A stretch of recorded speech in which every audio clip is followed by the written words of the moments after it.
আসলে এটা একটা ব্যবসা মনে হয় নাকি, এটা একটা ব্যবসা জোড়াইছে আর কি, যে এটা ঠিক মতন কইরা দিল এলাকার কিছু যে আতিপাতি নেতা আর কি নাকি, আতিপাতি নেতারা এটা বাইঙ্গা তারা এনে চান্দা তোলে আর কি।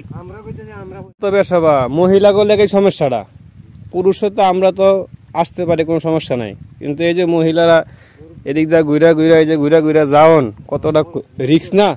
মুরব্বী দেখেন একজন মুরব্বী চাচা আইতাছে, এই যে কোনো মুহূর্তে কিন্তু পড়তে পারে, যদি পাওড়া এদিক সেদিক হয় তাইলে আবার যে কোনো একটা বাস যদি লইরা চড়া যায় তাইলে কিন্তু সমস্যাটা। কাকা দেখেন কাকা আস্তে আস্তে কাকা ধরে আইসেন দেখেন, আমি এরকম অঞ্চল জীবনও দেখছি না যে এরকম এখনো এরকম ব্যাকওয়ার্ড অবস্থা, সারা বাংলাদেশ ঘুরি।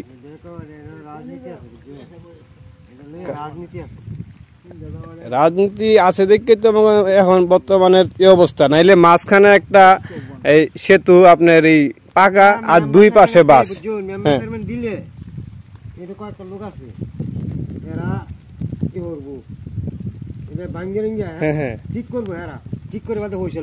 আচ্ছা আচ্ছা, মানে মেম্বার চেয়ারম্যান দিলে কিন্তু ঠিক মতো কাজ মানে ঠিক মতো কাজ হয় না, কিন্তু বেঙ্গালি মানে মেম্বার চেয়ারম্যান ঠিক ওই বাইন্দা দেয়, কিন্তু এমন কিছু সিন্ডিকেট আছে আর তারা বেঙ্গালায় ঠিক করে আবার তারা পয়সা নেয়। দেখছেন অবস্থাটা, তারপরে ঠিক করুক, তারপরে ঠিক রাখুক।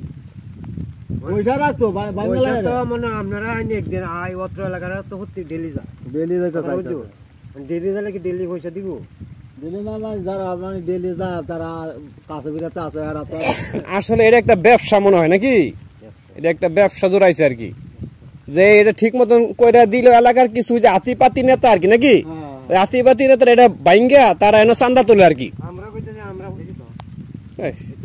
চিন্তা করছেন এই যে ইচ্ছা করে দেখেন, এই যে এখানে একটা সেতু মেম্বার চেয়ারম্যানটা ঠিক মতন এই সেতুগুলি করে দেয়, ঠিক আছে, বাসের হোক যেটাই হোক, কিন্তু এলাকার কিছু সিন্ডিকেট আছে অসাধু চক্র, ঠিক আছে, তারা এই ব্রিজগুলিকে তারা ভাঙা দেয়, ভাঙার পরে তারা এখানে আবার চান্দা তোলে, তারা আবার টাকা তোলে, ঠিক আছে। দেখেন আমরা এখনো কোথায় বসবাস করতেছি, এটা ময়মনসিংহ নেত্রকোনা জেলা, সারা বাংলাদেশের ভিতরে এরকম ব্যাকওয়ার্ড এলাকা আমি কোথাও দেখি নাই, ঠিক আছে।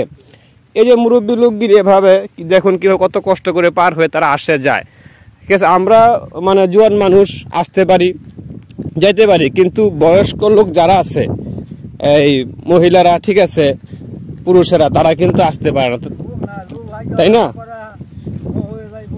তো আসলে কথা এটাই যে প্রত্যেকটা অঞ্চলে যদি এরকম শক্তপোক্ত লোক থাকতো,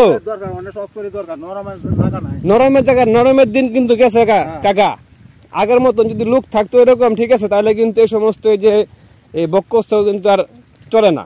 এই যে এরকম যেই খবরটা শুনলাম, ব্রিজ কইরা দেয়, ভাঙ্গা দেওয়ার পরে তারা আবার এমন টাকা উঠায়, চান্দা উঠায়, তো বিষয়টা কতটা দুঃখজনক। এই যদি ব্রিজটা এখন ঠিক থাকো তাহলে কি অন্য অন্য বেড টেন গো হ্যান্দা আহন লাগে জীব কত কষ্ট করে, ভয় না।